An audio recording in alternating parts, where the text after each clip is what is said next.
Bapak Ibu masih ada waktu 20 sampai 25 menit. Memang saya sengaja percepat ya. Namun izinkan saya sebelum menyampaikan segala sesuatu. Oh, ada ya. Terima kasih. Ya. Jadi em, bahwa pendalaman Alkitab ya sebagai suatu sarana wadah di dalam gereja kita, Gereja Reformasi Indonesia ini amatlah baik ya. Jadi ini sebagai suatu tempat di mana kita ya bisa mencurahkan ya segala sesuatu yang ada dalam potensi kita ya. Khususnya di sini tempat untuk tadi sesuai nyanyian bahwa kita mempersiapkan hati kita untuk mendengar gitu, untuk membaca, untuk memahami yang tentunya salah satu yang paling utama adalah melalui pikiran kita. Ya, jadi di sini tempat kita mencurahkan pikiran kita untuk tahu akan kebenaran firman Tuhan itu yang sejati. Ya, saya mungkin ambil literasinya dalam Filipi 2 ayat 5 yang berkata, "Hendaklah dalam hidupmu bersama menaruh perasaan, menaruh pikiran dan perasaan yang terdapat juga di dalam Kristus." Nah, pikiran dan perasaan ini menurut saya itu seperti kata-kata kalau kita ingat ya dalam bahasa Latin ya, diskresi non separati. Bisa dibedakan namun tidak bisa dipisahkan. Jadi pikiran dan perasaan sepertinya pikiran di atas, perasaan di bawah di hati ya. Itu, tapi itu sebenarnya tidak bisa dipisahkan. Jadi disinilah kita berpengharapan, kita bersyukur bahwa Pak Heri masih jabat itu ya. Oh, udah diganti istrinya ya Ibu Iva, tapi tetap mendukung ya. Oh, sampai Oktober iya. Jadi ini satu sarana atau kesempatan bagi kita ini suatu kebaikan ya, yang untuk bisa kita nikmati bersama-sama. Nah, namun sebelum saya mau menyampaikan, karena masih banyak waktu ya, saya mau bikin ini disclaimer dulu. Ya, disclaimer supaya jelas ya. Jadi kenapa saya ungkap tadi tentang pikiran? Karena nanti di dalam diskusi ini, jika dari kata-kata saya yang berasal dari pikiran saya ataupun juga Bapak Ibu, itu tidak tujuannya menjatuhkan orang, menjatuhkan pribadi, bukan, menyerang, bukan. Tetapi mungkin kritik argumennya, pernyataannya, atau bahkan doktrinnya. Nah, kalau kita belajar, kita dalami, ini ada istilah di dalam logical ya. Ini ad hominem. Ad hominem itu artinya tidak menyerang pribadi, tetapi argumen. Ya, jadi ini yang baru supaya kita sampaikan.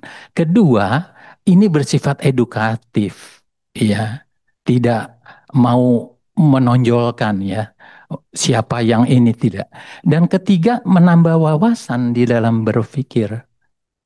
Begitu, Bapak Ibu. Ini disclaimer-nya dulu ya. Jadi sudah jelas. Nah, saya mulai masuk ke dalam prolog saya ya berkenaan juga dengan tema kita Yesaya pasal 13. Ya saya melihat eh, hadirnya ini saya dengar tadi dari Pak Heri ternyata Pak Ucok eh, hadir ya. Iya, coba saya sapa dulu. Selamat malam Pak Ucok. Shalom. Selamat malam Pak Saud. Waduh, saya happy nih karena saya kepingin Pak Ucok dengar juga karena beberapa kali kita bertemu Pak Ucok selalu membicarakan tentang apologetika, apologet. Waduh, saya kayaknya terpanggil untuk saya mau mendalami itu, gitu ya. Tapi sebenarnya satu juga, saya ingat Pak Son dalam tema kita Yesaya pasal 6, dia meninggalkan satu pernyataan tapi juga meninggalkan PA. Jadi saya sayang, tapi saya akan coba kontak lagi ya. Dia bilang begini, maaf ya sampai 10 kali kali. Harus sesuai konteks, harus sesuai konteks, harus sesuai kehendak Tuhan. Itu lebih dari 10 kali. Jadi kalau gematria Ibrani itu udah nggak tahu deh. 10, iya, 10 itu angka kegenapan ya. Jadi aduh, jadi itulah ya. Jadi saya mau memulainya begini. Saya mengingat setiap saya jadi moderator, saya selalu mengutip satu ayat. Ya, hari ini saya mau mengutip satu ayat ya. Saya mengutip surat 1 Petrus 3 ayat 15 yang berbunyi demikian. Tetapi kuduskanlah Kristus di dalam hatimu sebagai Tuhan dan siap sedialah pada segala waktu untuk memberi pertanggungan jawab kepada tiap-tiap orang yang meminta pertanggungan jawab dari kamu tentang pengharapan yang ada padamu, tetapi haruslah dengan lemah lembut dan hormat.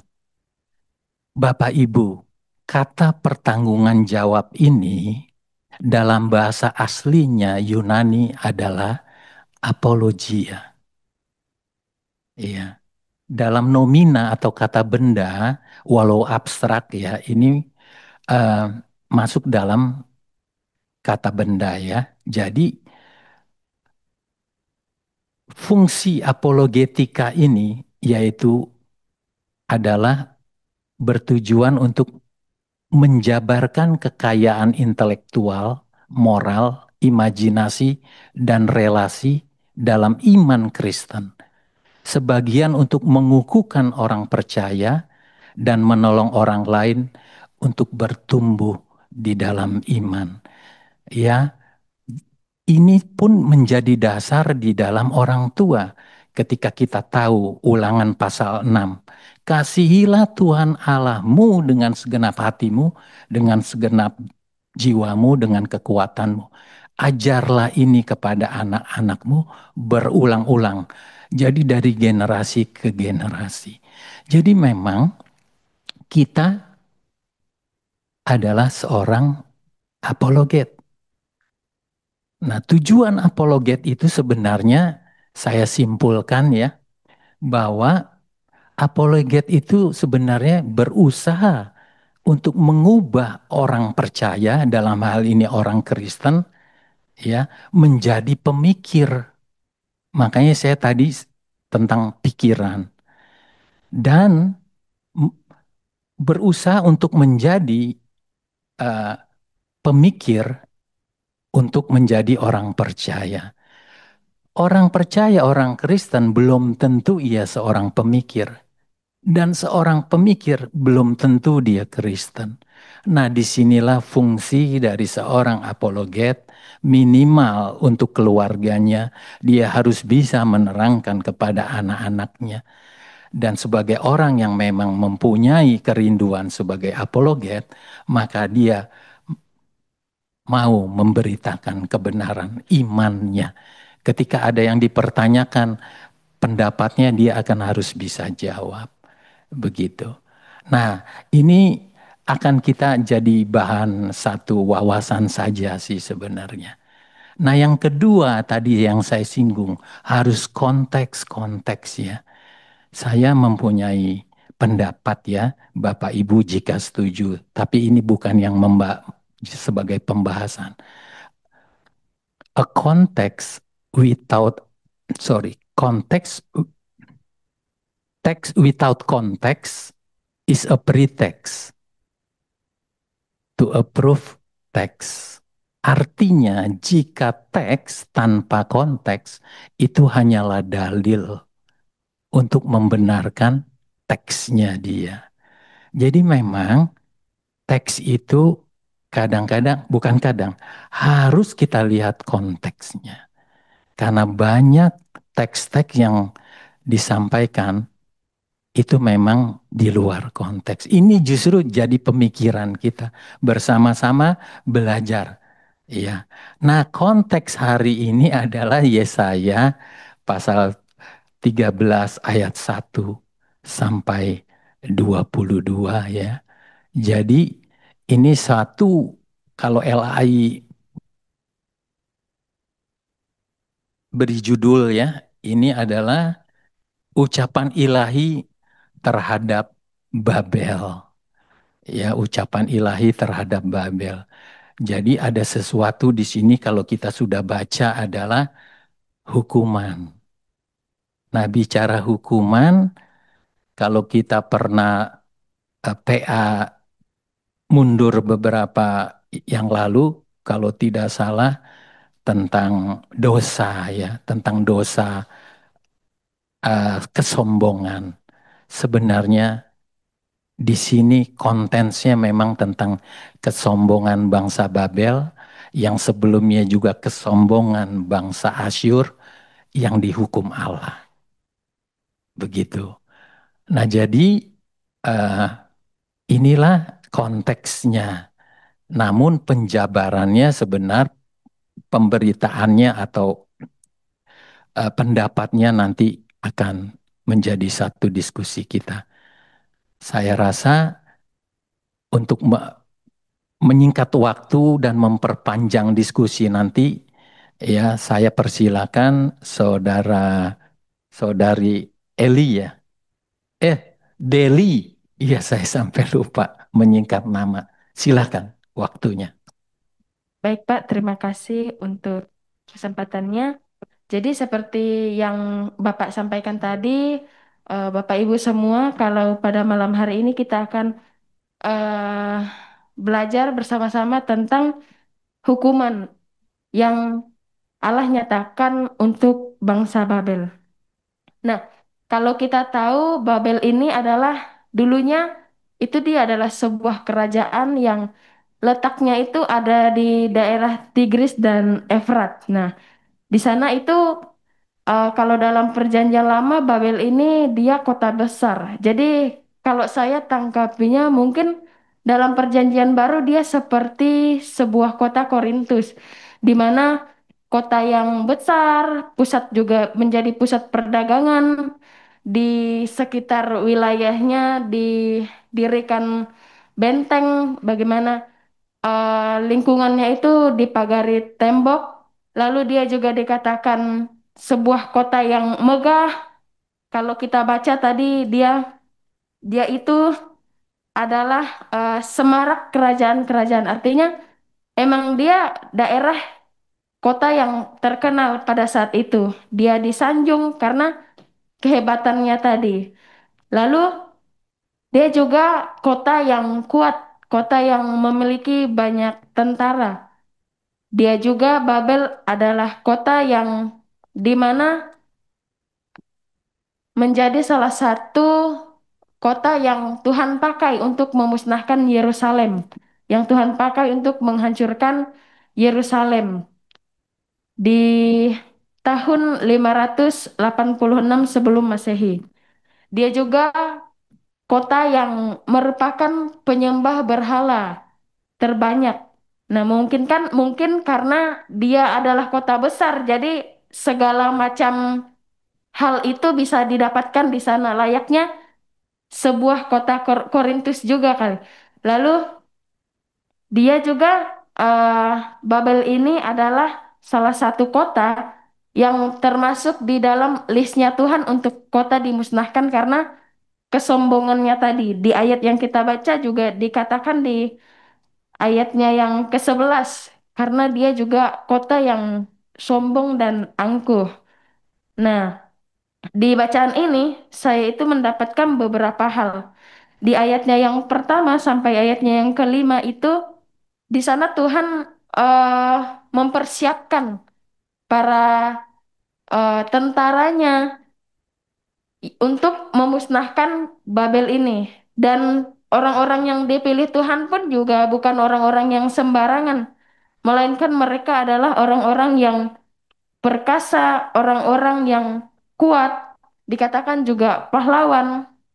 Jadi ketika Tuhan ingin memusnahkan Babel ini, Tuhan benar-benar mempersiapkan orang-orang yang secara khusus untuk memusnahkan Babel ini. Bahkan di ayatnya yang ke-17, Tuhan memakai eh, orang-orang Madai untuk memusnahkannya. Nah, kenapa orang-orang Madai nanti kita akan lihat bersama-sama di sana.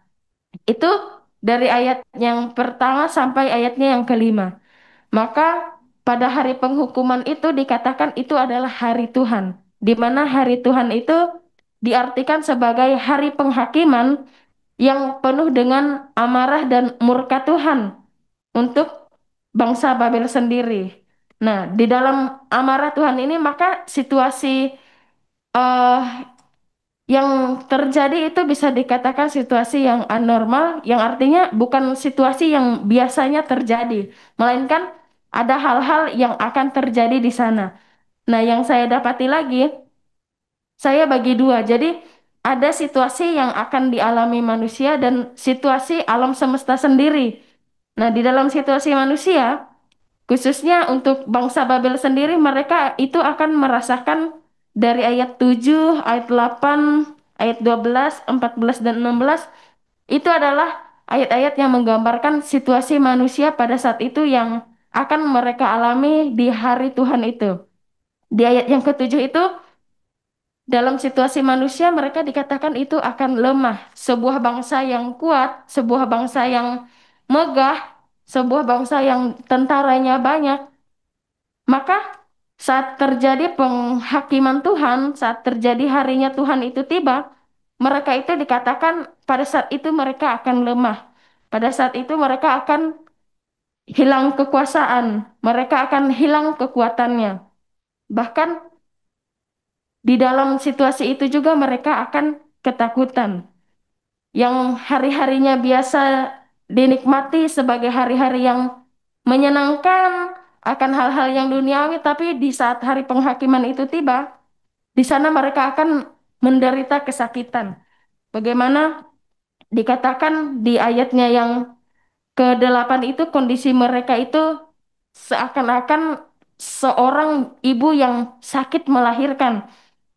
Bahkan di ayatnya yang ke-8 tadi juga dibilang mereka itu berpandang-pandangan dengan rasa ngeri, muka mereka seperti demam. Nah, itulah gambaran dari situasi mereka pada saat itu di saat hari penghakiman itu tiba. Nah, di ayatnya yang ke-12 dikatakan bahwa situasi orang-orang pada saat itu akan dikatakan langka.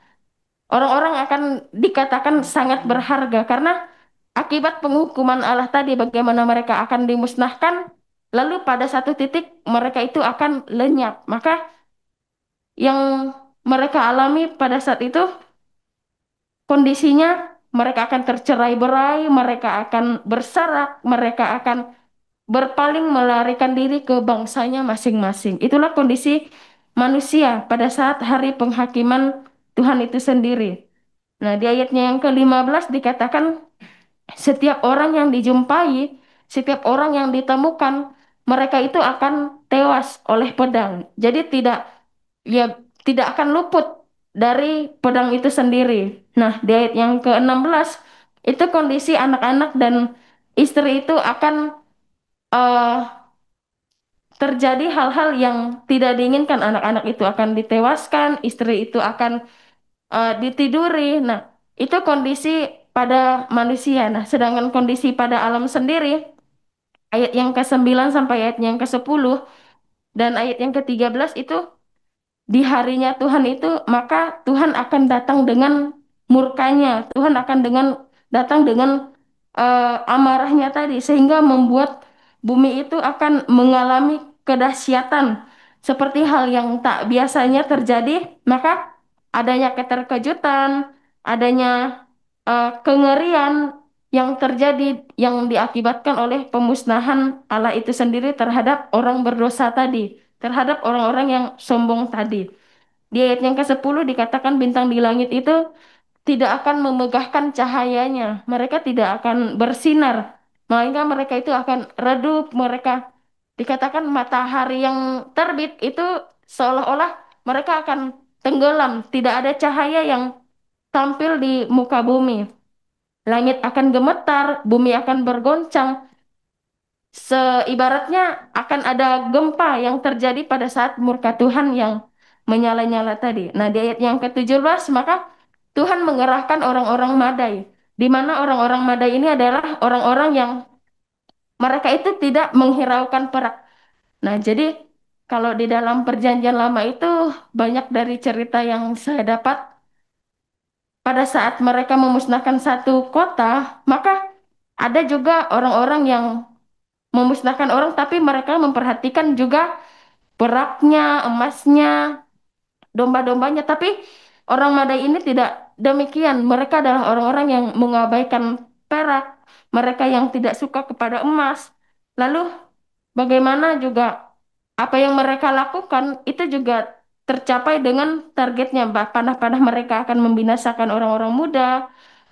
Mereka tidak akan sayang kepada buah kandungan. Ya artinya kalau yang saya dapat sendiri, ya kalau memusnahkan orang ya benar-benar memusnahkan, tidak ada yang tersisa. Lalu bagaimana juga mereka itu orang yang tidak menyayangkan sesuatu. Jadi apa yang ada di depannya ya, kalau Tuhan perintahkan untuk memerangi ya memang harus diperangi gitu. Nah, lalu di ayat yang ke-19 sampai ayat yang ke-22 itu menggambarkan situasi Babel setelah Tuhan musnahkan mereka. Bagaimana Babel itu adalah kota yang megah, kota yang kuat, maka saat penghakiman Tuhan telah selesai, keadaan yang mereka alami itu akan seperti Sodom dan Gomora. Pada waktu Tuhan memusnahkan Sodom dan Gomora, ya benar-benar kota itu musnah. Kota itu tidak ada yang tersisa satupun. Pada waktu hari penghakiman itu telah dinyatakan. Lalu daerah Babel sendiri itu menjadi daerah yang tidak akan didiami, tidak akan menjadi tempat tinggal lagi, tidak akan lagi menjadi tempat peristirahatan bagi para gembala Arab. Bahkan rumah-rumah mereka dikatakan akan menjadi tempat segala binatang gurun. Bahkan rumah-rumah mereka juga akan menjadi tempat eh, tinggal oleh para serigala. Nah, di sana ya dinyatakan bahwa Tuhan itu berkuasa melakukan segala sesuatu. Dalam perikop ini kita bisa belajar bersama-sama ketika Tuhan sudah eh, menyatakan kalau hari penghakimannya tiba, maka apapun itu bisa terjadi di dalam kehidupan manusia. Di dalam perikop ini saya pelajari satu hal bahwa kesombongan itu sangat ditentang oleh Tuhan. Tuhan tidak pernah menyukai orang yang sombong. Maka dari sini yang saya pelajari itu adalah sebuah kerendahan hati, bagaimana kita sebagai penciptanya benar harus berserah kepada Tuhan ketika kita ditegur oleh firman Tuhan, ketika kita merasa kita salah, maka datanglah kepada Tuhan sebelum Tuhan menghukum kita. Itu yang saya dapatkan dari pembacaan malam hari ini, Pak. Makasih Saudari Deli atas sharingnya ya. Jadi inilah menjadi apa diskusi kita nanti di dalam waktu ke depan. Sebelum sampai ke sana, saya ingin menyimpulkan ya bahwa sebenarnya hukuman Tuhan ini dalam konteks Yesaya 13 ini dan bahkan sebelumnya ini ditimpakan Allah kepada bangsa Asyur dan kepada bangsa Babel. Namun kalau kita dalami, tapi peristiwa itu ditujukan kepada bangsa Israel dan bangsa Yehuda. Kan ada tanda tanya di situ. Itu diperuntukkan apa yang Tuhan menunjukkan. Asyur punya kuasa, Babel punya kuasa, punya otoritas. Namun Tuhan nyatakan, akulah yang berotoritas, yang berkuasa atas segala sesuatu. Nah, tapi semua itu ditujukan kepada bangsa Israel di utara dan juga Yehuda di selatan. Ini sangat menarik. Kenapa saya katakan Asyur dan uh, Babel ini adalah bangsa yang berkuasa. Ada kronologisnya, historisnya. Namun kalau ada waktu saya akan sampaikan. Ya, baik Bapak Ibu, baik yang ada di onsite maupun yang ada di Zoom, silahkan kini tibalah saatnya kita berdiskusi. Jangan sampai saya menyampaikan karunia penunjukan ya. Jadi sudah langsung saja untuk menyingkat waktu. Silakan waktunya. Kitab Yesaya memang agak sulit ya. Kalau menurut saya banyak yang hanya merupakan simbol-simbol. Nah, kalau pasal 13 ini isinya kan itu mengenai Babel, tapi penghukumannya itu gambarannya itu seperti gambaran akhir zaman ya. Gambaran ini bisa kita temukan di Matius, Markus, Lukas, itu gambaran akhir zaman ya. Jadi saya berpikir barangkali iya ini yang digambarkan di sini ini tidak melulu hanya mengenai Babel, tapi lebih bersifat universal. Jadi kalau kita baca di Alkitab, Babel ini kan merupakan negara, selalu itu mewakili kemurtatan, ya. Hal yang bersifat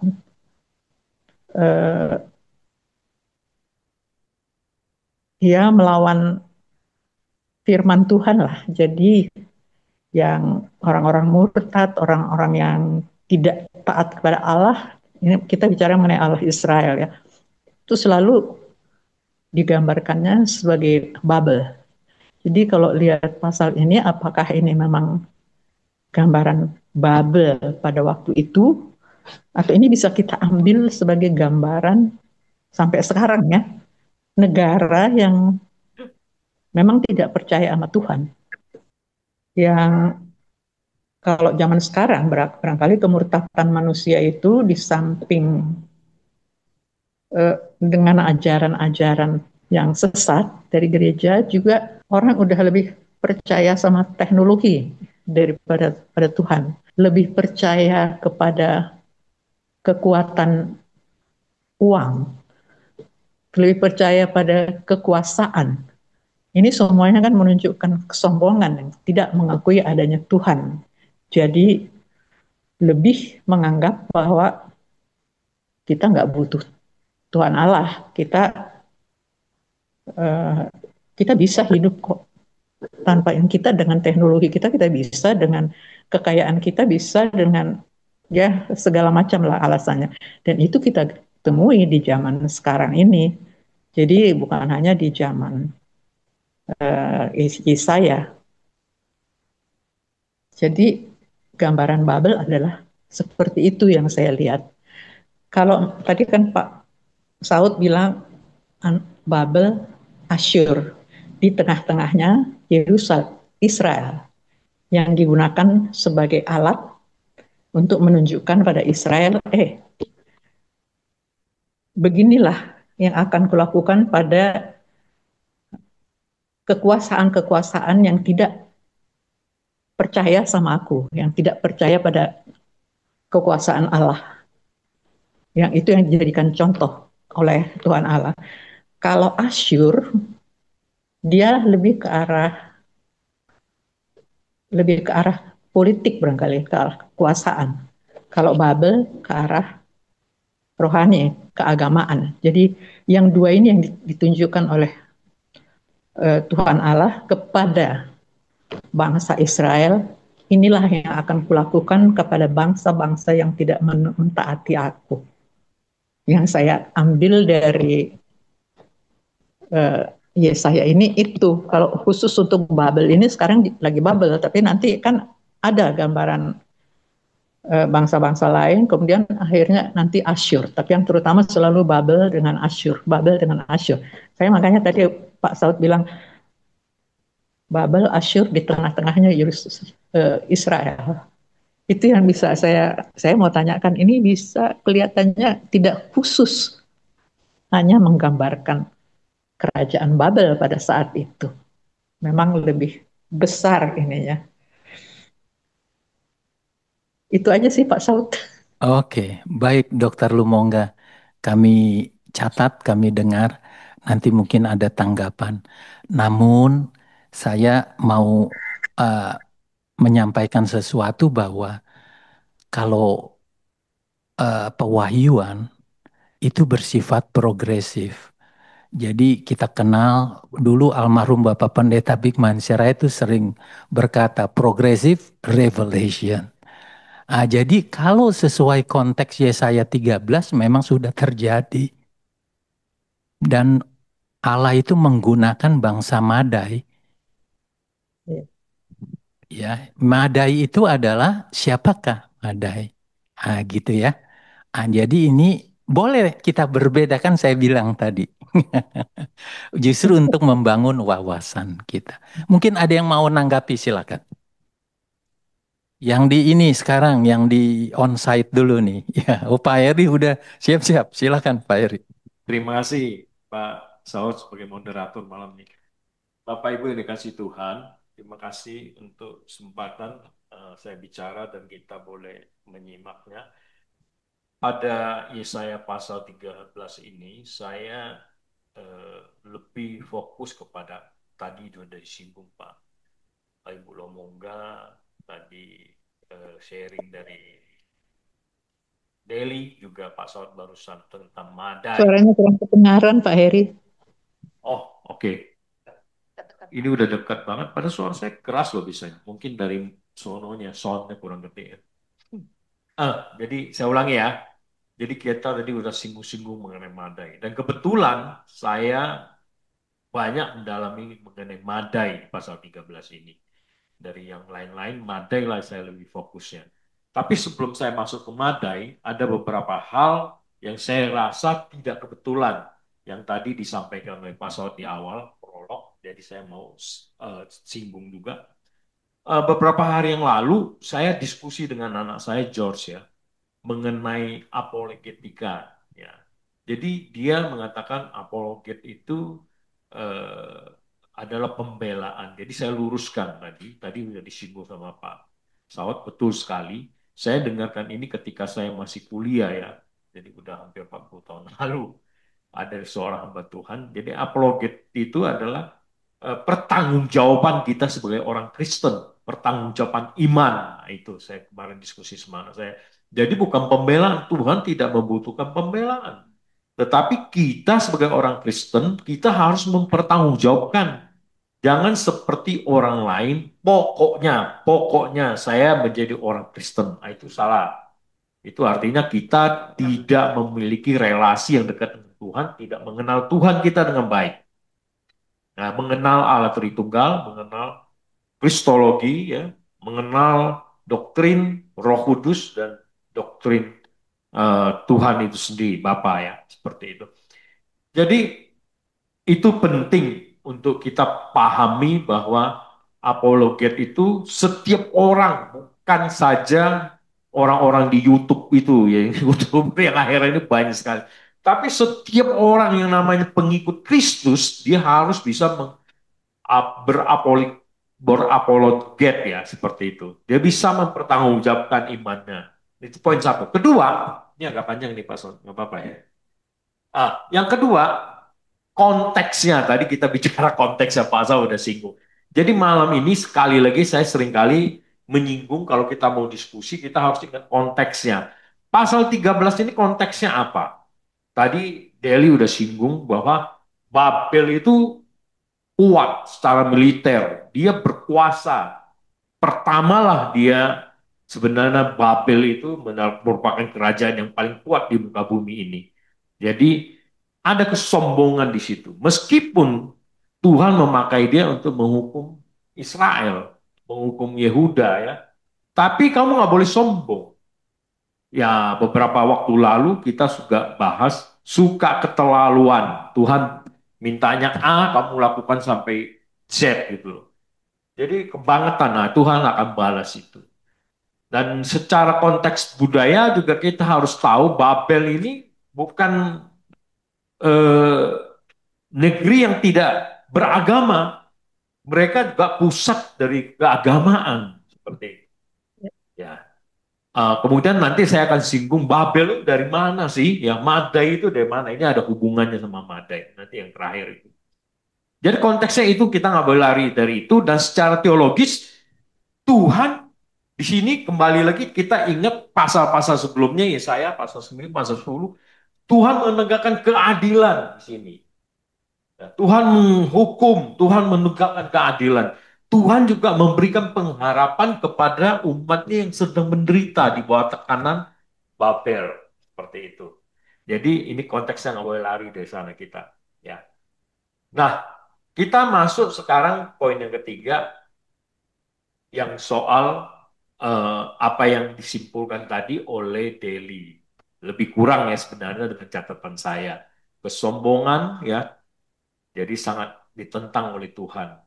Kita harus rendah hati, jadi di situ dikatakan ya, Deli, sama satu lagi, cepat-cepat bertobat sebelum Tuhan hukum, Bu. Ya, saya catat 3 poin itu. Mirip-mirip dengan pelajaran yang saya dapatkan secara keseluruhan. Tuhan itu adil, akan membalas ketidakadilan. Yang kedua, penghakiman Tuhan akan datang di hari Tuhan. Ya, kita harus imani itu. Jangan sombong, tetap rendah hati dan setia sehingga tetap menjadi alat di tangan Tuhan. Kita mau menjadi alat di tangan Tuhan. Itulah makanya kita belajar, kita memiliki relasi yang dekat dengan Tuhan, bukan untuk kesombongan, tapi tetap rendah hati supaya Tuhan, kita semakin mengenal Tuhan, kita setia, kita ditambah-tambahkan karunia untuk melayani Tuhan. Itu yang paling penting. Dan Tuhan akan membalas yang berdosa. Tidak ada, tidak berkonsekuensi orang berdosa. Jadi jangan main-main dengan dosa. Tadi di ayat tadi katakan manusia itu jadi langka, jarang, bahkan lebih jarang daripada emas apa dari uh, Ofir ya, seperti itu. Itu apa menunjukkan bahwa sesungguhnya manusia itu lebih berharga dari emas. Tetapi lebih banyak bersisa emas daripada manusia. Tuhan tidak akan biarkan manusia yang berdosa tetap hidup, ya. Tuhan akan musnahkan itu. Nah, yang terakhir saya menyinggung mengenai Madai. Madai setelah saya pelajarin, ternyata saya gali terus kemarin ya. Madai ini adalah media tadi ya. Jadi di bisik-bisik Bu Nevi ya. Media kata lainnya. Sebenarnya media ini apa? Siapa? Media sama Babel itu sebenarnya sepupuan, kerabat, sama-sama cucunya Nuh, ya, sama-sama cucunya Nuh. Satu dari keturunan Ham, satu keturunan dari Yafet, ya. Jadi media itu ada keturunan Ham. Yang ada bagian Alkitab dikatakan juga dia suku Enak, suku raksasa, Kanaan, seperti itu.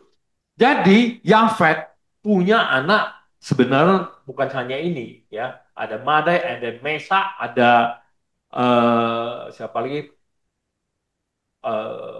Pak Magog, Gog ya, ya seperti itu ya. Ada satu lagi. Mesek udah tadi disebut. Yawan ya, seperti itu. Nah, sebenarnya Babel ini paling hebat tadi saya sudah singgung. Dia pertama lah yang paling negeri yang berperkasa ya, yang pada saat uh, dikatakan di Kejadian ya, kalau kita mau lihat referensi yang tadi saya sampaikan ya. Bentar saya lihat catatan saya. Kok malah menghilang dia. Bentar ya. Nah ini. Jadi ya. Ya, jadi bisa dibuka di Kejadian. Kalau kita mau baca ini referensinya ya Bapak Ibu pelajarin lagi. Kejadian pasal 10 ayat 2 sampai 3 ini bicara soal anak-anak Yafet ya. Tadi kita sebutin.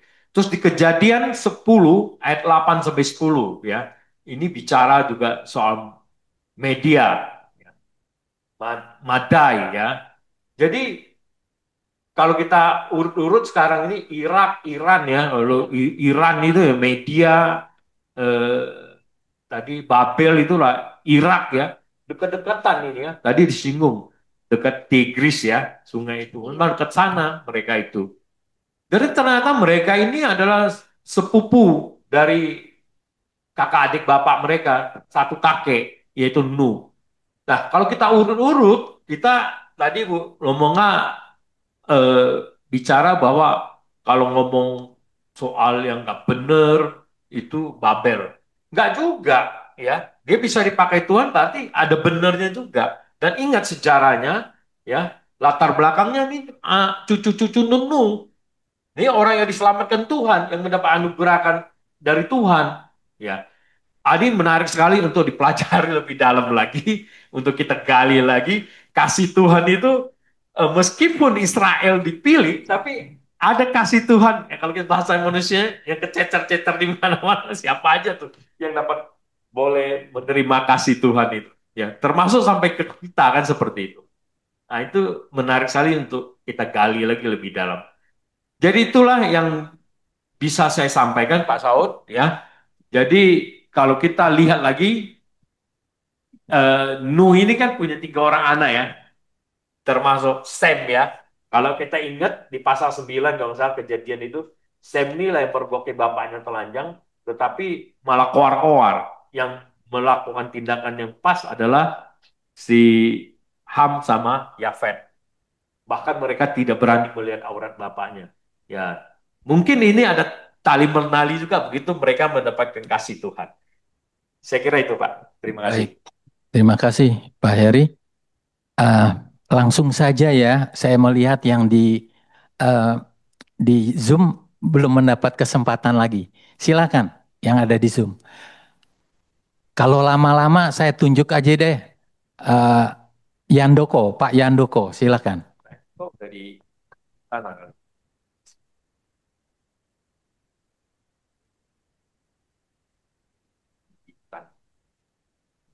Izin Pak, kedengeran nggak Pak? Silakan. Silakan. Kedengeran ya? Clear, Oh iya, clear. Dari oh, baik. pulau. Eh, Menanggapi sedikit ya. Jadi kalau saya sih agak sedikit berbeda Pak. Tadi mungkin yang Bu Lumongga bilang kan eh, ini banyak simbol di sini.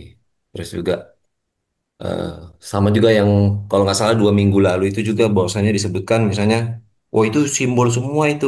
Misalnya kayak serigala tinggal bersama domba, lembu dan beruang akan sama-sama makan rumput. Itu simbol semua. Kalau saya sih, menurut saya tidak semua simbol Pak. Jadi eh, kalau saya berpendapat kalau misalnya kita membaca Alkitab itu, ya kalau memang disebutkan di situ seperti itu dan artinya baik, menurut saya itu tidak masalah. Jadi tidak harus kita artikan itu adalah simbol gitu. Nah, ketika kita membaca juga misalnya Yesaya ini yang berbicara tentang Babel, dan ini kan memang jelas bahwa tadi sudah disebutkan juga bahwasanya ini sudah ada penggenapannya itu di tahun 500 sekian, itu kan Babel memang dihancurkan. Tapi kalau kita juga membaca di sini, bahkan kan ada, kalau bahkan di footnote-nya itu juga itu kan jelas ini ayat ini juga diulang di Wahyu. Di Wahyu itu di Wahyu bahkan mulai dari Wahyu sebentar tadi itu dari 16 18, itu udah ada disebutkan 17, 18. 18 ya. Nah, jadi ketika tadi disebutkan bahwasanya ini tentang penghakiman, penghancuran Babel, terus kemudian lagi nanti di Wahyu disebutkan lagi bahwasanya kota itu akan dihancurkan lagi dan disebutkan bahwasanya kali ini tidak akan, mana dia tadi, tidak akan ada bangkit lagi, yaitu di Wahyu 18. Jadi Babel tidak akan bangkit lagi. Nah, saya saya kalau saya sih percaya berarti oh nanti Babel ada lagi nih. Hmm. Nanti Babel ada lagi, terus akan dihancurkan lagi. Nah, itu tapi ya nggak apa-apa. Saya minta pendapatnya dari eh, Bapak Ibu sekalian, mungkin nanti dari Bapak Pendeta, apakah kira-kira hal itu memungkinkan gitu Pak? Bahwasanya memang eh, Babel ini nanti Iya. benar-benar Babel yang akan nanti dihancurkan lagi. Mungkin seperti itu. Terima kasih, Pak. Baik. Apakah ada masih yang mau menanggapi? Silakan. Atau mengajukan pertanyaan? Tahu? Iya, Ya, silakan. Pak Saud, Iya, silakan dokter mau nggak? itu tadi pertanyaan Pak Yandoko itu, apakah itu nanti di akhir zaman? Itu mungkin, makanya tadi saya katakan Babel itu jadi simbol simbol kerajaan atau negara yang memang nggak percaya sama Tuhan. Mungkin nanti di akhir zaman itu yang kita sebut sebagai antichrist. Oke. Karena di Wahyu kan ada Wahyu 18. Iya, boleh saya kasih pendapat ya. Oke. Tadi saya menyinggung tentang kuasa. Asyur berkuasa, Babel berkuasa. Saya ingin menyampaikan sesuatu sebagai wawasan. Ini suatu cerita historis yang berasal dari timur, yang tak banyak orang mengetahui. Saya ingin menyampaikan, Bapak Ibu percaya atau tidak. Jadi Bapak Ibu, kalau kita lihat di dalam kitab Kejadian pasal 10 ayat 8 dan 9 itu bicara tentang Nimrod. Ya, siapakah Nimrod itu? Nimrod itu nanti Bapak Ibu bisa lihat terjemahan aslinya. Ya, siapakah Nimrod itu di mata Tuhan? Ia adalah seorang Sayyid Gibor. Gibor itu apa artinya? Kalau dalam LAI hanya orang yang gagah perkasa. Sayyid itu pemburu. Ya, tapi Gibor itu sesungguhnya bukan hanya gagah perkasa. Ada paling tidak 3 yang saya ketahui yang mempunyai predikat Gibor. Yang pertama Nimrod, yang kedua siapa? Boas. Boas itu gelarnya Gibor, Gibor eh,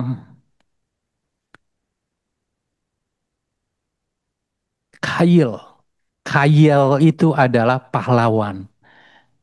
Kail Gibor. Kalau Nimrod, Sayyid Gibor. Kalau Tuhan Yesus apa Gibor? El Gibor. Yesaya 9 ayat yang ke-6. Jadi gelar Gibor itu 3 orang. El Gibor, Allah yang bukan gagah perkasa sebenarnya. Mulia, besar, gagah perkasa. Itulah arti dari Gibor. Jadi Nimrod ini kalau kita baca, awalnya ia adalah orang yang mulia di hadapan Tuhan. Kita baca panem, panim, itu muka atau wajah. Musa panin el panim, muka dengan muka berhadapan dengan Tuhan. Jadi Nimrod ini kalau kita baca di ayat yang ke-8, orang yang mula-mula sekali yang berkuasa di bumi. The first emperor. Nah, dia itu mendirikan apa? Baca di selanjutnya. Babel, kemudian Asyur yang kita kenal akhirnya. Jadi Tuhan memakai Nimrod, keturunannya, untuk menghukum bangsa pilihannya sendiri Israel. Jadi kalau Israel meninggalkan Tuhan berdosa, dia pakai itu keturunannya Nimrod. Tapi perjalanan waktu Nimrod ini juga berubah. Kita tahu ceritanya mau mendirikan Menara Babel. Bisa nggak orang yang dipilih awal kemudian dia berbalik melawan Tuhan? Bisa kalau saya bilang. Nah di sini, jadi cerita ini waktu yang lalu kan saya kasih alasan Niniwe sengaja. Karena saya akan masuk nanti menerangkan hal ini tentang Nimrod yang predikatnya Sayyid Gibor. Ini menarik ya. Sampai di sini mungkin nanti kalau mau memperjelas kalau kita kelompok kecil saya mungkin kupas lebih dalam. Silakan yang lain tanggapi. Pak Saud, yang belum ditanggapi itu tadi adalah pertentangan antara statementnya Pak Yandoko dan Bu Lomongga. Itu saya mau tanggapi sedikit. Oh, silakan. Jadi itu sudah sebenarnya Pak Saud tadi sudah singgung sebelum yang satu ini soal progress revolution. Jadi bukan yang sebenarnya kalau kalimatnya Pak Yandoko tadi Babel yang sebenarnya. Ya Babel yang sama. Tapi memang Babel ini belum punah. Sudah dihajar Tuhan, digenapi itu. Sudah digenapi Bu ya apa Bu Lomongga. Tapi ini bisa ada penggenapan yang benar-benar nanti suatu ketika yang disebut di dalam wahyu itu. Jadi pemusnahan. Sekarang tuh dihajar Tuhan tapi masih bisa hidup. Nah, ada yang dihajar Tuhan nanti dia benar-benar mati, tidak hidup-hidup lagi, punah. Itu yang belum tergenapi yang dicatat di wahyu itu saya kira. Saya mau nyambung itu aja Pak Sal. Terima kasih. Baik, Pak Heri. Silakan masih ada waktu ya, timekeeper ya. Mungkin ada yang mau tanggapi, silakan. Baik yang di Zoom maupun yang di Wisma Bersama. Banyak sih ini yang bisa diekspos ya. Tapi tadi tujuan penghukuman Asyur dan Babel, ternyata itu ditujukan untuk ke Israel. Sebenarnya tujuannya apa sih? Kan ada kata-kata narasi di situ. Jangan takut gitu kan kepada Israel gitu. Sebenarnya apa tujuannya ke bangsa Israel? Dan juga mungkin mau yang aplikasi kepada kita sekarang, kekristenan kita, iman kita Kristen. yang tanda petik selalu dibuat tidak nyaman. Silakan. Oke, Ini terima ditunggu-tunggu, kasih. silakan. Saya ada dua pertanyaan. Ya, yang Siap. pertama adalah tadi kan pernyataan dari Pak Saud bahwa ini semuanya udah terjadi. Kalau kita baca lagi, ada pernyataan-pernyataan yang dijelaskan bahwa terkesan memang itu belum terjadi, akan terjadi. Jadi mungkin nanti bisa, ini pertanyaan pertama ya. Yang kedua, waktu kita ngelihat di sini, ini sepertinya terjadi itu pada Babel, tapi yang kedua juga, Babel itu seperti simbol dunia yang melawan Allah. Gimana untuk melihat hal ini? Ya, itu dua pertanyaan saya. Terima kasih. Baik, Ibu Lydia, jadi mengajukan pertanyaan ya. Tapi kayaknya moderator nggak boleh jawab. Nanti pendeta yang jawab. Iya, nanti Iya. pendetanya juga boleh, Pak. Oh boleh ya. Tapi nanti pelan-pelan coba saya atau yang lain juga bisa jawab. Silakan. Langsung aja ke Ibu Nevi. Saya bukan mau menjawab pertanyaan Ibu Lydia ya Pak. Yang saya boleh belajar dari pasal 13 ini, sebenarnya pasal 13 sampai 23. Ini berbicara tentang peringatan dan hukuman terhadap bangsa-bangsa lain yang memusuhi umat pilihan Tuhan. Ya, jadi eh, bagaimana Tuhan menentang bangsa-bangsa dan terutama bangsa Babel, yang ini yang pertama ya, ucapan ilahi terhadap Babel. Nanti setelah itu Asyur dan akhirnya terus menerus. Nah, ketika saya baca Babel ini saya langsung teringat di Kejadian 11 itu Pak. Bagaimana ya, terus Bapak dalami lagi, lebih lagi kita pergi ke yang pasal 10 ya, akar ini dari mereka adalah keturunan Nuh. Nah, Babel ini saya melihat ada sebuah lambang di situ karena mereka ingin menyamai Allah, kesombongan ya. Bangsa yang pada mulanya keturunan Nimrod ini yang gagah perkasa yang diperkenankan Tuhan. Ya tetapi bisa berubah dan menjadi eh, bangsa yang angkuh, yang mau menyamai Allah, dan akhirnya ya mereka berkelanjutan sampai Tuhan juga memakai mereka untuk menjajah Yehuda. Ya, jadi apa pesan Tuhan sebenarnya bagi umat pilihan Tuhan ini di dalam penjajahan eh, kepada umat Allah? Ya di sini saya belajar bahwa ada sisa-sisa nih umat Tuhan. Ada yang melawan umat Tuhan, ya Tuhan hajar kan sampai akhirnya ada sisa nih nanti. Iya. Ya, jadi Tuhan itu ketika Tuhan memilih umatnya, Tuhan juga yang memelihara umatnya. Di sini dikatakan Tuhan semesta alam sedang memeriksa pasukan perang. Jadi Tuhan sendirilah yang melawan, ya Tuhan sendiri yang memakai bangsa Asyur untuk hajar Babel. Ya, padahal Babel itu hajar umat Tuhan, tapi Tuhan pakai juga Asyur untuk hajar mereka. Dan setelah itu apa media tadi ya media umat media. Jadi di sini betapa Tuhan sesungguhnya, ya, ya Tuhan sesungguhnya menjaga dan melindungi umat pilihannya yang tersiksa, yang dihajar oleh orang-orang sombong yang angkuh ini. Nah, di sini saya membayangkan ketika orang-orang ini berbuat jahat kepada umat Allah ini berdoa.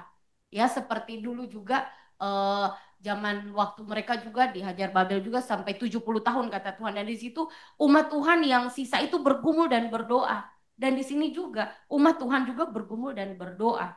Ya, mungkin kalau zaman sekarang Babel di zaman sekarang ya orang-orang yang mengandalkan kekuatannya, mengandalkan alat perangnya dan mengandalkan kebanyakan mayoritas dan bagaimana mereka melihat umat minoritas umat Allah.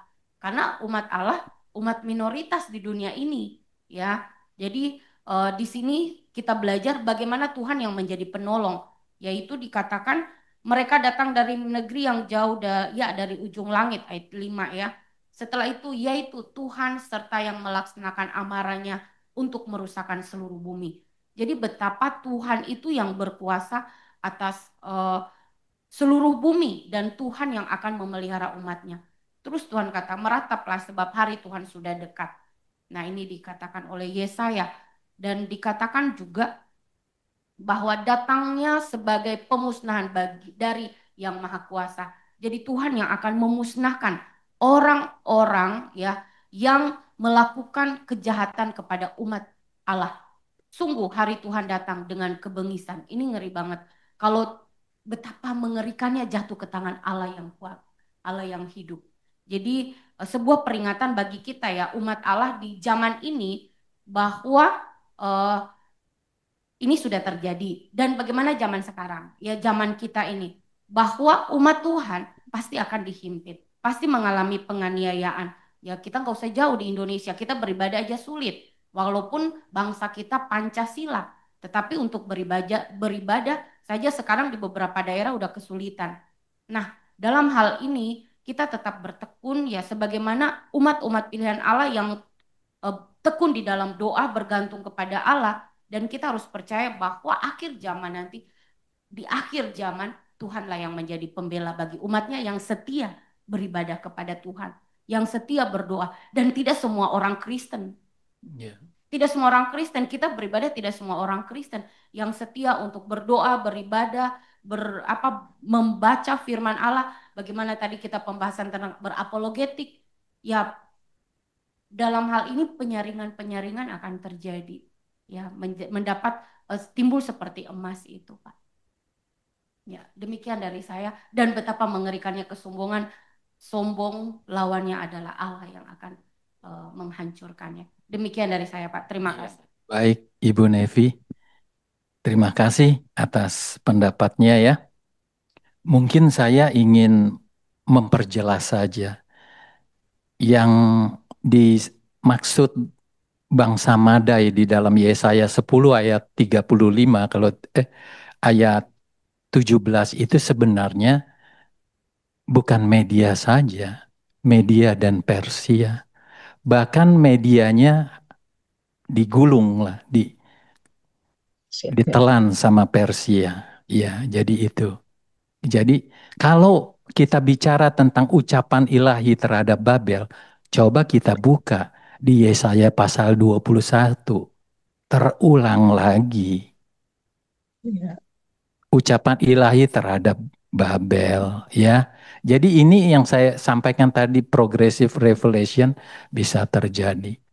Tadi sangat bagus Ibu Nevi menjelaskan bahwa kuasa yang dahulu itu menekan umat pilihan Allah. Namun Allah pakai itu untuk menyatakan kamu jangan takut. Dia punya kuasa tapi aku lebih berkuasa. Nanti tadi nyinggung-nyinggung antikris ya. Saya sedikit menyampaikan. Satu saat nanti di zaman antikris tidak pernah ada penguasa sebelum antikris ini yang berkuasa sebesar antikris. Bahkan untuk kehidupan orang percaya dikatakan, jika tidak waktunya dipersingkat, tidak ada seorang pun yang selamat. Tapi apa Tuhan?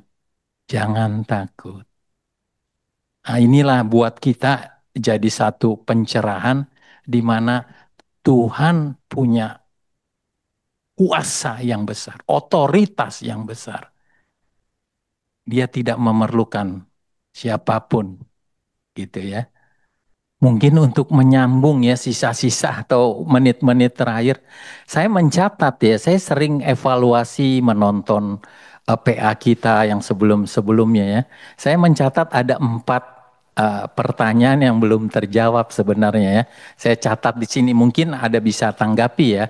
Misalnya kata Immanuel dalam Yesaya 8 dan ayat 8, Yesaya 8 ayat 10, Allah menyertai kami seolah-olah memang ada perbedaan. Yang satu Allah menyertai kita, itu kami gitu ya. Yang kedua kata penasihat ajaib, Allah yang perkasa, Bapa yang kekal, Raja damai itu hanya diberikan kepada Allah saja gitu ya. Yesaya 9 ayat 5. Pak Heri saya ingat nanya Allah yang cemburu, apa sih makna artinya juga dalam bahasa aslinya gitu ya. Nah yang keempat, apa yang dimaksud dengan sisa Israel? Begitu yang diselamatkan. Ini gambarannya. Tapi kita konteksnya tadi ya hukuman itu, tapi sebenarnya udah padat di situ tuh tadi ya. Ucapan ilahi terhadap penghukuman Babel. Jadi memang Allah memakai, jadi ini suatu mata rantai benang merah yang ya tadi Nimrod dipakai untuk menghukum Israel supaya bertobat. Dia mengizinkan keturunannya. Kalau kita lihat benang merahnya, Asyur. Ya tapi Tuhan memakai bangsa Babel untuk menghancurkan Asyur.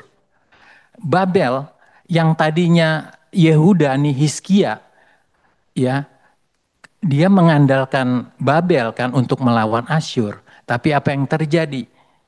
Harta bait suci diangkut. Bahkan anak-anaknya dijadikan sida-sida. Tahu nggak sida-sida apa? Orang yang melayani bahkan dikebiri lagi. Tapi nggak apa-apa kata Hizkia, yang penting dalam zaman saya ada perdamaian.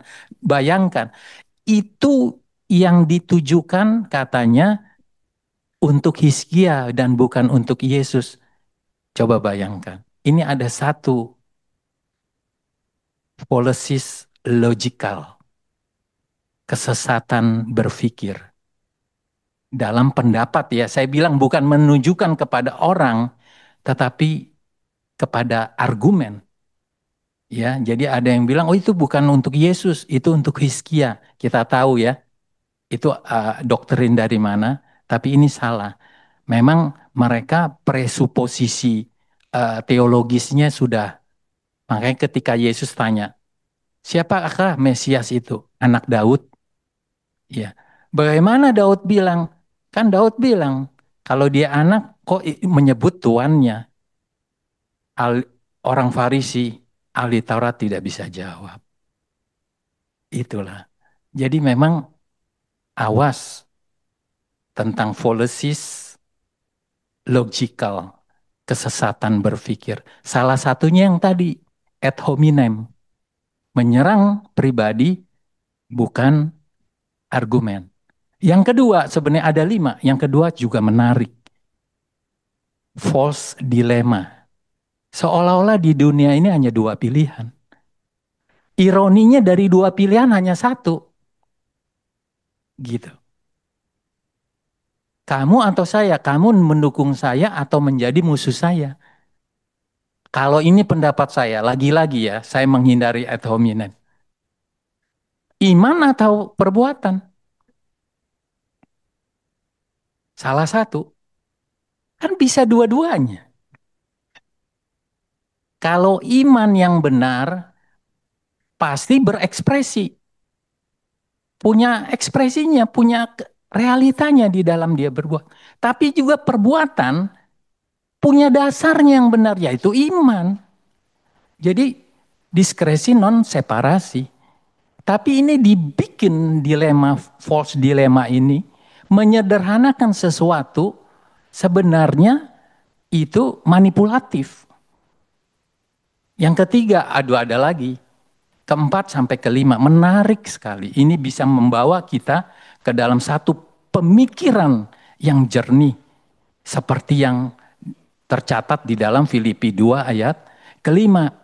Hendaklah dalam hidupmu bersama menaruh pikiran dan perasaan yang terdapat dalam Kristus Yesus.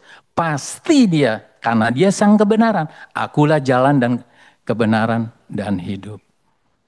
Luar biasa ya. Ini wawasan aja. Silakan, masih ada waktu timekeeper. Silakan. Masih ada waktu. Terakhir jadi terbesit di pikiran saya tadi argumennya Bu Nevi. Kalau kita selalu melihat Babel itu contoh musuh kita di kekinian, kita di minoritas, Babel yang di kaum mayoritas yang bertindak jahat terhadap kita, maka kita akan terjebak di dalam satu pemikiran yang terlalu sempit kalau menurut saya. Kenapa? Kita mesti lihat sejarahnya, tadi saya sudah gambarkan bagaimana Babel itu ada dan Tuhan izinkan melalui Nimrod. Tuhan pakai dan kita tidak bisa menimbang, menghakimi Nimrod itu pilihan atau bukan pilihan Tuhan di dalam anugerah keselamatan. Baik itu sebagai nation atau secara pribadi di hadapan Tuhan. Maka timbul pertanyaan saya, jikalau benar Nimrod itu adalah pilihan Tuhan, maka sesungguhnya Nimrod pun bisa dihukum Tuhan. Kenyataannya demikian. Maka saya menarik benang merah untuk kita renungkan bersama betapa kita pun bisa orang yang dipakai Tuhan saat ini, kekinian ini, bisa juga menjadi sombong dan dihukum oleh Tuhan. Jadi bukan hanya orang yang mayoritas yang menekan kita, yang kita selalu lihat itu menjadi sebuah penghakiman kita mendapatkan pembelaan dari Tuhan bahwa kita akan dibela Tuhan meskipun kita ditindak saat ini. Jangan-jangan saya mau katakan antikris itu datang daripada orang yang saat ini dikasih Tuhan. Kalau dia tidak setia dan hati-hati. Itu hanya sebuah perenungan. Mungkin ini nanti dianggap pasal pemikiran yang terlalu liar atau gimana. Ya, ini hanya sebuah perenungan yang ingin saya sampaikan kepada kita. Itu aja Pak. Terima kasih. Silakan Bu Nevi. Menyambung lagi sedikit dari Pak Heri. Bukankah penyesatan itu juga dari gereja loh? Karena firman Tuhan bilang ya penyesat itu ya dari dalam.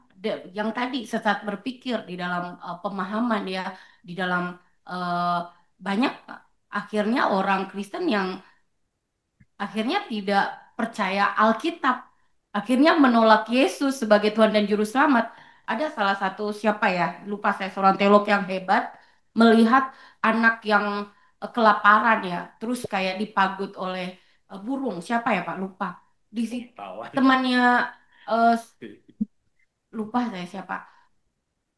Ya, jadi dia akhirnya meninggalkan Yesus karena itu, gitu. Jadi banyak bahkan kita sebagai hamba Tuhan ini jangan berbahaya kalau kita tidak mengenal kebenaran dengan sungguh-sungguh dalam pimpinan Roh Kudus. Ya, karena penyesat itu ya di dalam kitab Efesus dan bahkan di Perjanjian Baru dikatakan bahwa ya mereka adalah serigala di tengah-tengah domba-domba. Mereka menyesatkan dan bahkan Tuhan juga ingatkan orang Efesus yang begitu menolak orang-orang yang seperti ini gitu. Nah, Jadi dalam perjalanan hidup kita sebagai umat Tuhan, ya mawas diri seperti Tuhan juga hajar orang Israel yang ya tidak sungguh-sungguh percaya kepada Tuhan, ya tidak sungguh-sungguh percaya kepada Tuhan, maka Tuhan pakai Babel untuk hajar mereka. Dan ada sisa yang setia ini. Nah, kiranya Tuhan menolong kita tetap setia dalam mengikuti Yesus ya Pak. Itu. Terima kasih. Bagaimana timekeeper? Oh, sudah tepat. Oh, sudah lewat. Oke. Jadi sebenarnya closing statement moderator ada nggak ya? Terakhir atau sekarang? Terakhir kali ya. Oke, maka waktunya kita serahkan kepada narasumber kita. Kayaknya baru pertama kali ya di PA sebagai narasumber ya. Pendeta Julius Mukomban ya. Di WB. Oh, di WB. Oh, PP. Oh, oh gitu nggak di WB maksudnya di PA kita. Oh, baru pertama kali. Ya, selamat datang Bapak Pendeta Julius. Silakan waktunya. Aduh, God bless. Oh ya, sorry. Shalom, selamat malam. Ya, terima kasih. Iya, kita malam hari ini lagi berbicara tentang Yesaya pasal yang ke-13. Tapi memang mungkin kita di sini karena banyak membaca ya. Karena kita banyak membaca, kita banyak mempelajari sejarah sehingga hampir-hampir kita agak melupakan pembahasan kita malam hari ini. Kita sudah bicara iman, kita udah bicara panggilan, kita bicara tentang apa banyak hal yang kita bicarakan tadi. Tetapi di sisi lain kalau kita karena kita PA kita akan kembali fokus pada pasal yang ke-13. Karena dalam bagian ini kita bisa melihat bahwa bagaimana mengerucutkan sesuatu yang sedang kita pelajari bersama. Semakin luas kita membaca, itu memang untuk kita yes. Tapi ketika kita sampaikan, kita bisa nanti lalu yang mau disampaikan di pasal 13 ini sebenarnya bagian yang mana? Kita udah bicara Babel, kita bicara tentang hukuman, bahkan udah kita mundur ke Kejadian pasal yang ke-10, kemudian kita masuk ke Wahyu, itu juga berbicara tentang Babel itu sendiri. Tapi dari sisi ini itu menjadi hal-hal yang baik buat kita karena kita mendapatkan banyak wawasan. Tetapi di sisi lain dari sisi saya ketika membaca khususnya di dalam Yesaya pasal yang ke-13, maka saya lebih fokus kepada pasal yang ke-13. Lebih fokus pada pasal yang ke-13. Nah, di sini kita berbicara tentang bagaimana di dalam pasal yang ke-13 ini kalau kita melihat pada Alkitab itu sendiri dari pasal 13 sampai pasal 23 itu jelas sekali ya berbicara tentang hukuman terhadap bangsa-bangsa. Itu jelas sekali dari Alkitab mengatakan bahwa itu hukuman Tuhan terhadap bangsa-bangsa. Nah, menariknya justru yang pertama ditaruhkan Babel.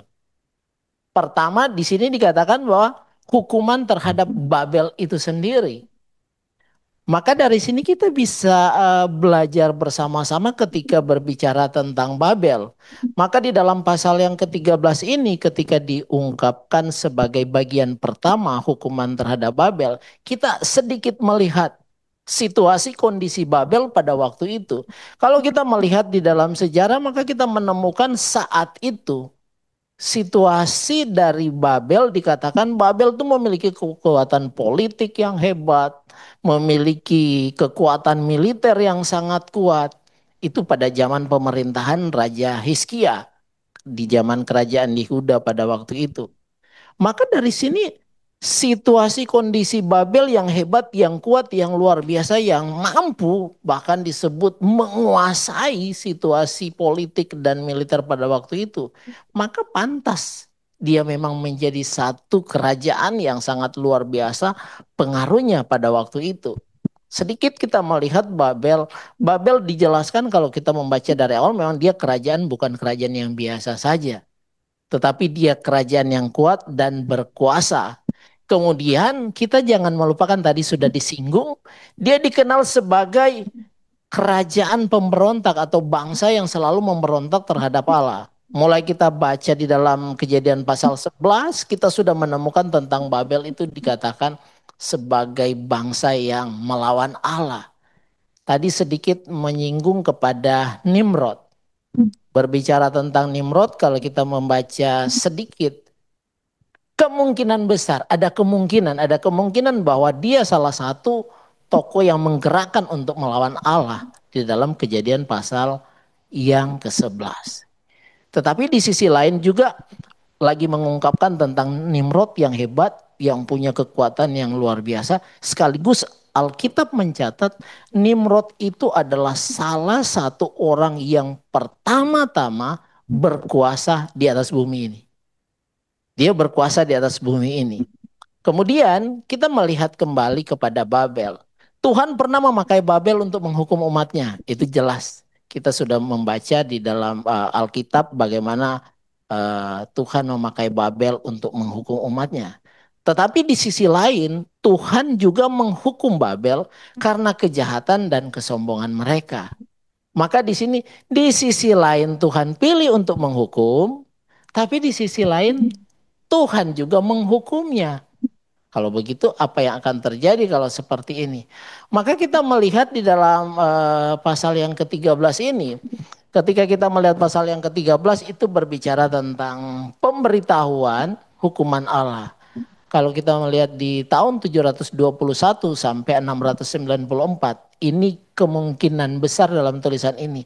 Zaman itulah dikatakan Yesaya melihat apa yang disampaikan oleh Tuhan di dalam penglihatannya. Itu sekitar tahun 721 sampai 694. Maka ketika Allah menunjukkan dan memberitahukan hukumannya atas Babel, itu yang pertama Yesaya menerima penglihatan hukuman yang akan menimpa Babel. Artinya waktu Yesaya menerima penglihatan itu, kan itu belum terjadi. Kita bisa mundur di Kejadian pasal yang ke-18 ketika Tuhan mau hukum Sodom dan Gomora. Makanya di pasal 13 ini bagaimana ada kutipan tentang Sodom dan Gomora. Sodom dan Gomora itu kan dikatakan oleh Tuhan, apakah aku harus memberitahukan kepada Abram kalau aku akan menghukum orang-orang yang ada di Sodom dan Gomora? Artinya dalam artinya Tuhan mau menyampaikan aku harus kasih tahu biar dia tahu atau bagaimana apa yang akan terjadi dengan Sodom dan Gomora. Nah, di situ dikatakan kalau di dalam Yesaya ini menerima penglihatan apa yang akan terjadi kepada Babel. Jadi ada sebuah persamaan yang digambarkan di sini tentang apa yang akan terjadi kepada Babel. Maka waktu kita mulai membaca ayat 1, ayat 2, ayat yang ketiga, itu dikatakan sesuatu yang belum terjadi yang ditunjukkan oleh Tuhan kepada Yesaya, apa yang akan Tuhan lakukan kepada Babel itu sendiri. Kemudian yang kedua, kita juga melihat bagaimana di ayat 8, ayat 9 dan 10 situ dikatakan bagaimana hari Tuhan itu sudah dekat. Waktu untuk pemusnahan Babel itu sudah di ambang pintu kalau bahasa kita sekarang. Artinya hukuman terhadap Babel itu segera akan dilakukan walaupun belum pada waktu itu. Nah, Tuhan menunjukkan, memberitahukan hukumannya terhadap Babel. Kemudian di ayat 9 sampai 16 kita bisa melihat bagaimana tentang gambaran kehancuran Babel yang akan terjadi.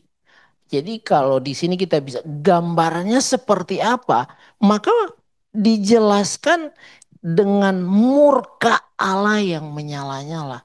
Artinya penghukuman Tuhan yang akan Tuhan lakukan dengan begitu luar biasa kepada Babel itu sendiri. Kemudian dikatakan juga di ayat 9, ayat 10. Bagaimana ketika murka Allah itu dinyatakan, dikatakan kegelapan tuh akan meliputinya. Nggak ada yang tampak di sana. Kemudian dikatakan lagi bagaimana sulit menemukan manusia pada waktu itu. Artinya kalau hukuman Tuhan itu terjadi, semua cari manusia di mana? Nggak bisa. Manusia itu pasti kalau bahasa Alkitab di sini dijungkir balikan. sulit menemukan manusia yang ada pada waktu itu. Kemudian dikatakan lagi, bukan hanya bicara tentang manusia, tetapi ayat selanjutnya dikatakan bagaimana juga langit bumi bergoncang. Murka Allah yang menyala-nyala mau menunjukkan betapa marahnya Tuhan terhadap manusia yang ada di dalam dunia secara khusus untuk Babel itu sendiri. Maka memberikan gambaran di dalam ayat 9 sampai 16 betapa sangat menakutkannya ketika hukuman Allah itu terjadi kepada Babel. Sangat menakutkan. Ya kalau kita sekarang bicara menakutkannya seperti apa? Orang kita gempa aja kita ya udah kabur-kabur aja kan. Baru gempa sedikit aja kita udah kabur. Belum kalau rontok dan segala macam. Tetapi dari sini kita bisa belajar bahwa penglihatan Yesaya akan gambaran kehancuran Babel itu sangat jelas. Kemudian yang berikut kita bisa lihat di dalam ayat yang ke-17 sampai ayat yang ke-22. Itu lagi mengungkapkan tentang hukuman Allah yang terjadi. Kalau tadi gambaran tentang betapa luar biasanya kedahsyatan tentang hukuman Allah. Sekarang berbicara tentang hukuman Allah itu terjadi atas Babel. Tadi Bapak moderator kita sudah menyampaikan bahwa itu sudah terjadi. Penghukuman itu sudah terjadi. Maka dalam bagian ini menggambarkan Babel akan dijungkir balikan, mengalami dihancurkan kemegahan kerajaan Babel itu digambarkan seperti Sodom dan Gomora. Artinya penghukuman Tuhan akan membuat segala sesuatu yang ada di Babel itu sendiri semua akan hilang, lenyap. Nggak ada arti apa-apa. Kemudian di situ juga kita bisa belajar bagaimana kesombongan dan keangkuhan Babel itu dihancurkan oleh Tuhan. Menjadi menarik ketika kita melihat di sini. Kesombongan dan keangkuhan Babel itu dihancurkan oleh Tuhan. Mundur di Kejadian pasal 11 itu sudah digambarkan tentang Babel itu sendiri.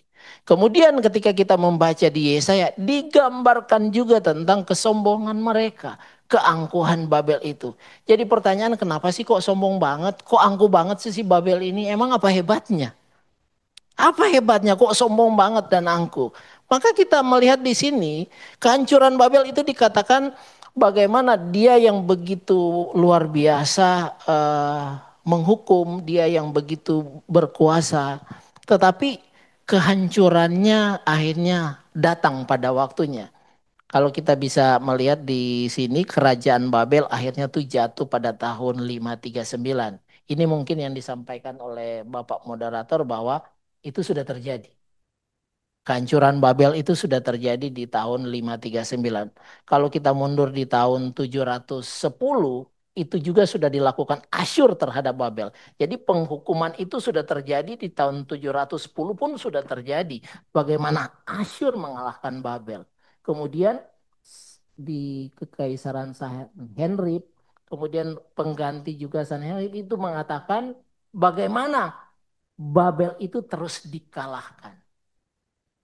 Sampai akhirnya jatuh kalau kita baca tadi bagaimana akhirnya jatuh di tangan bangsa Madai. Tadi kita sebutkan yang disebutkan sebagai media Persia yang dipimpin oleh Korasi Agung pada waktu itu. Artinya di dalam bagian ini kerajaan Babel akhirnya jatuh pada tahun itu mau menunjukkan bahwa apa yang Tuhan tunjukkan kepada Yesaya bukan hanya lagi mau menyampaikan tentang hukuman yang akan terjadi dan bagaimana menakutkannya hukuman Tuhan, tetapi memang itu benar-benar terjadi. Kemudian kalau kita menghubungkan tadi ini menjadi sebuah pertanyaan dan seorang malaikat yang kuat kalau kita membaca di Wahyu 18 ayat 21. Dan seorang malaikat yang kuat mengangkat sebuah batu sebesar batu kilangan lalu melemparkannya ke dalam laut katanya. Demikianlah Babel kota besar itu akan dilemparkan dengan keras ke bawah dan ia tidak akan ditemukan lagi. Apa yang menjadi perbedaan yang digambarkan Babel yang di perjanjian lama maupun di perjanjian baru? Sedikit kalau kita membaca di dalam perjanjian lama maka itu digambarkan penghukuman terhadap Babel sudah terjadi. Kemudian digambarkan di dalam kitab Wahyu, apakah ini Babel yang benar-benar bangsa Babel? Atau Babel ini sedang menggambarkan tentang kejahatan? Karena kalau kita membaca, kita menemukan bahwa Babel itu dikenal sebagai pusatnya orang-orang yang tidak takut akan Tuhan. Kemudian digambarkan sebagai pelacur yang besar. Kemudian digambarkan sebagai dunia yang penuh dengan kejahatan. Digambarkan juga bahwa Babel itu sebagai bangsa yang tidak pernah berhenti melawan, memberontak terhadap Tuhan.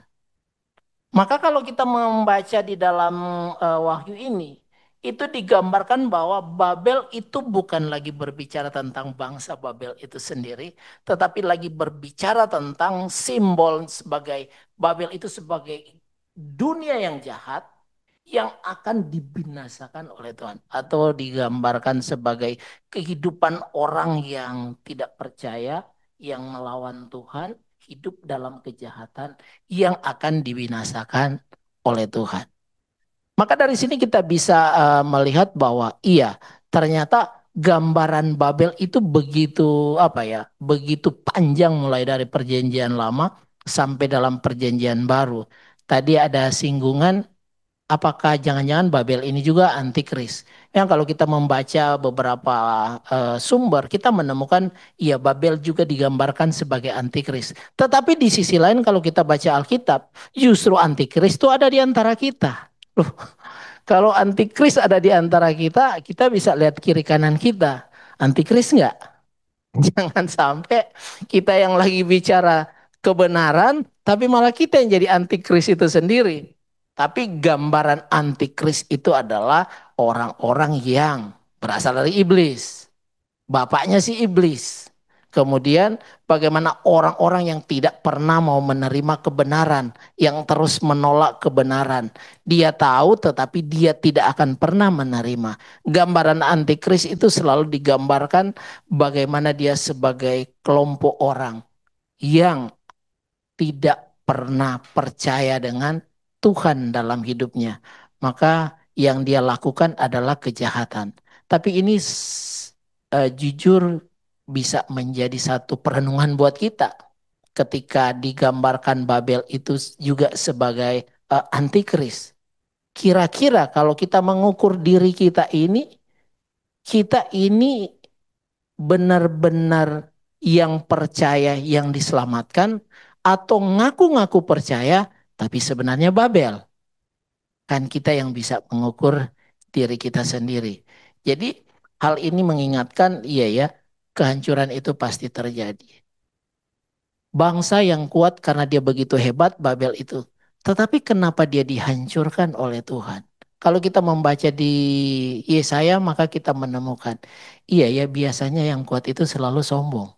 Jarang kan kalau yang lemah aja kadang masih sombong, ya kan? Apalagi yang kuat. Yang pintar aja kadang, kalau yang pintar biasa lebih sombong dibanding dengan yang kurang pintar. Tapi tetap menunjukkan juga kesombongan kan. Maka ini yang harus kita hati-hati di dalam bagian ini. Jangan sampai tampaknya kita, orang-orang yang belajar firman Tuhan. Tapi di sisi lain Babel masih tetap nempel aja di kiri kanan kita. Kita harus berhati-hati dalam bagian ini. Maka yang menjadi pembelajaran secara khusus ketika kita melihat ini, maka digambarkan Tuhan itu menggerakkan pasukan murkanya. Ini kutipan saya. Tuhan itu menggerakkan pasukan murkanya untuk menghancurkan Babel dengan menggunakan bangsa Madai atau media Persia yang kita sebutkan tadi untuk menghancurkan kekuatan Babel itu sendiri. Maka orang-orang atau bangsa yang angkuh, bangsa yang sombong ternyata nggak akan pernah bertahan lama dalam hidupnya. Kalau kita masuk kekinian, kita masuk kategori yang sombong nggak ya? Pak Saud masuk kategori yang sombong atau sedang? Pecah. Orang yang menilai ya, orang yang menilai. Iya. Iya, iya. Jadi kita harus melihat kembali kepada diri kita. Jangan sampai kita menjadi pribadi-pribadi yang sombong itu.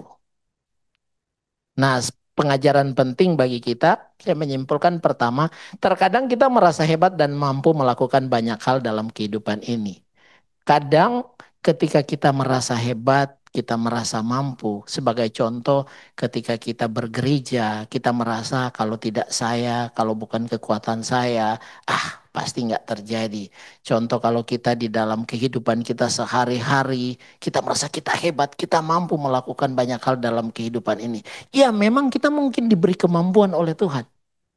Tetapi justru disinilah kita harus berhati-hati dengan setiap kehebatan, kemampuan yang Tuhan beri dalam kehidupan kita. Hebatnya Babel akhirnya berakhir kepada kejatuhannya.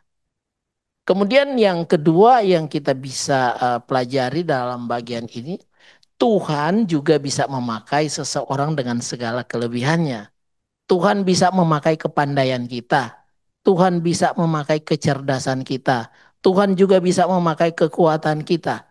Tapi untuk melakukan tujuannya. Tapi kita nggak bisa pungkiri seringkali kelebihan kita justru kita pakai untuk memegahkan diri kita. Nah itu kan yang selalu menjadi persoalan di dalam kehidupan kita.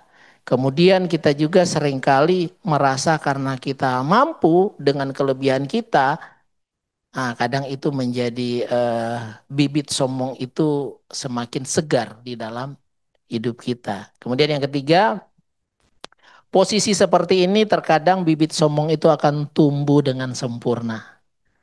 Kalau bangsa Babel itu karena dia merasa kuat, dia merasa mampu, dia mampu menaklukkan orang-orang atau bangsa-bangsa di sekitar dia, maka dia semakin gagah perkasa dengan kekuatan kemampuan dia. Dia kuat secara militer, dia kuat secara politik, tapi dia lupa ada penguasa yang sangat berkuasa yang siap menghancurkan penguasa dunia itu, yaitu Tuhan sendiri.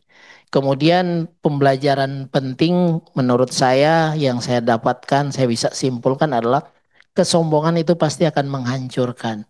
Kesombongan Babel ketika mau membangun menara Babel dihancurkan oleh Tuhan. Kesombongan Babel dengan kekuatan yang dia miliki toh dihancurkan juga oleh Tuhan. Melalui siapa? Melalui orang lain. Maka Amsal mengatakan kecongkakan itu akan mendahului kehancuran. Dan tinggi hati akan mendahului kejatuhan. Jadi penting bagi kita ketika kita belajar tentang hukuman terhadap Babel, penting bagi kita untuk mengingat. Jangan sampai kita juga ada di dalam posisi yang sama. Yang terus menunjukkan kesombongan kita, keangkuhan kita. Mungkin nggak tampak sombong dan angkuh kita. Tetapi yang tahu adalah kita sendiri. Jadi biarlah kita boleh terus belajar bahwa kehidupan kita itu selalu ada dalam kacamatanya Tuhan. Melihat sejauh mana hidup kita, sejauh mana perjalanan iman kita, iman kekristenan kita yang kita jalani sampai pada malam hari ini. Tuhan menolong kita, Tuhan memberkati kita. Amin. Ya, terima kasih Bapak Pendeta Julius Mokolomban yang kami juga menantikan untuk jadi narasumber selanjutnya di samping yang tetap Bapak Pendeta Galen Marpaung juga yang senantiasa baik narasumber ataupun tidak beliau selalu hadir dan ini memberi semangat kita untuk terus belajar. Ya, sebagai orang percaya, orang Kristen, jemaat Gereja Reformasi Indonesia terpanggil untuk menjadi pemikir yang benar. Ya, berdasarkan Filipi 2 ayat 5 tadi dan juga tadi saya mengutip ya, siap sedialah dalam segala waktu untuk memberi pertanggungan jawab sebagai orang percaya. Ya, dan yang ketiga saya mengutip lalu juga saya kutip Amsal 6 ayat 16 sampai 19, ya janganlah kamu mata sombong, artinya kekejian bagi Tuhan ya. Jadi memang jangan sombong. Saya rasa itu menjadi closing statement saya supaya kita di waktu-waktu ke depan melalui salah satunya melalui PAGRI kita bertumbuh menjadi orang Kristen yang senantiasa berpikir jernih, iya, dan senantiasa berbuat kebaikan, senantiasa memuliakan Tuhan. Amin.